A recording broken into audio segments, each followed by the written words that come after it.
બનાસકાંઠાનો Dantiwada dam લાખો ખેડૂતો માટે આશીર્વાદરૂપ બની રહ્યો છે। જ્યારે આ ડેમ છલોછલ ભરાઈ જાય ત્યારે ડેમ કાંઠે આવેલ રણાવાસ ગામના ખેડૂતોની મુશ્કેલી વધી જાય છે।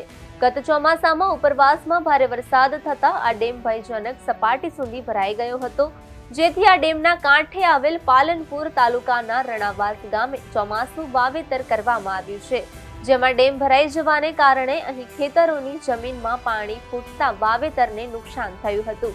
જે બાદ હાલમાં આ ગામમાં કુવા અને બોરવેલમાંથી પાણી ફૂટવા લાગ્યું છે। આ જમીનમાંથી પાણી ફૂટવાને કારણે ખેતરોમાં પાણી ભરાઈ રહેવાના કારણે ખેડૂતો શિયાળુ વાવેતર કરી શક્યા નથી।